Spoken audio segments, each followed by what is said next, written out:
ನಮಸ್ಕಾರ, ನೀವು ನೋಡ್ತಾ ಇದ್ದೀರಾ ಪಿಎನ್ಎಸ್ ವಿಸ್ತಾರ ಡಿಜಿಟಲ್ ಕಂಟೆಂಟ್ಗೆ ಸ್ವಾಗತ. ನಾನು ಮಾನಸ.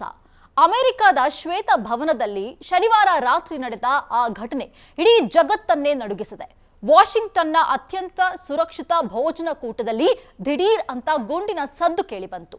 ಸಾಕ್ಷಾತ್ ಅಧ್ಯಕ್ಷ ಡೊನಾಲ್ಡ್ ಟ್ರಂಪ್ ಅವರನ್ನೇ ಗುರಿಯಾಗಿಸಿ ನಡೆದ ಈ ದಾಳಿ ಅಮೆರಿಕದ ಭದ್ರತಾ ವ್ಯವಸ್ಥೆಗೆ ಕಪ್ಪು ಚುಕ್ಕಿಯಾಗಿದೆ.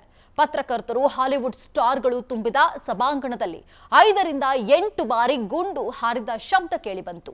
ಸೀಕ್ರೆಟ್ ಸರ್ವಿಸ್ ಸಿಬ್ಬಂದಿ ಅಧ್ಯಕ್ಷರನ್ನ ವೇದಿಕೆಯಿಂದ ಕೆಳಗೆ ಕರೆದುಕೊಂಡು ಹೋದ್ರೆ ಅತಿಥಿಗಳು ಪ್ರಾಣ ಭೀತಿಯಿಂದ ಟೇಬಲ್ಗಳ ಕೆಳಗೆ ಅಡಗಿ ಕುಳಿತುಕೊಂಡ್ರು.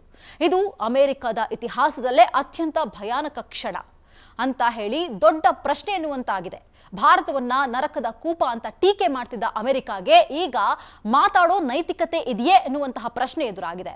ತನ್ನನ್ನ ತಾನು ದೊಡ್ಡಣ್ಣ ಅಂತ ಕರೆಸಿಕೊಳ್ಳೋ ಅಮೆರಿಕ ತನ್ನ ಅಧ್ಯಕ್ಷನಿಗೆ 3ನೇ ಬಾರಿ ದಾಳಿ ನಡೆದರೂ ಕೂಡ ತಡೆಯೋದಕ್ಕೆ ಆಗ್ತಿಲ್ಲ ಅಂದ್ರೆ ಅಲ್ಲಿ ಸಾಮಾನ್ಯ ಪ್ರಜೆಗಳ ಗತಿ ಏನು ಅನ್ನುವಂತಹ ಪ್ರಶ್ನೆ ಎದುರಾಗಿದೆ.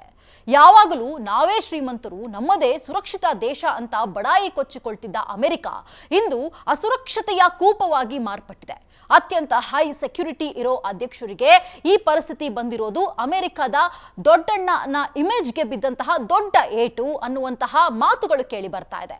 ಅಮೆರಿಕ ಈಗಲಾದರೂ ತನ್ನೊಳಗಿನ ಲೋಪವನ್ನ ಸರಿಪಡಿಸಿಕೊಳ್ಳುತ್ತಾ ಅನ್ನುವಂತಹ ಪ್ರಶ್ನೆ ಒಂದು ಕಡೆ ಆದ್ರೆ, ಎಂದಿನಂತೆ ಬೇರೆ ದೇಶಗಳನ್ನ ಟೀಕೆ ಮಾಡೋದ್ರಲ್ಲೇ ಕಾಲ ಕಳೆಯುತ್ತಾ ಕಾದು ನೋಡಬೇಕಾಗಿದೆ. ನೀವೇನ್ ಹೇಳ್ತೀರಾ? ಕಮೆಂಟ್ ಮಾಡಿ.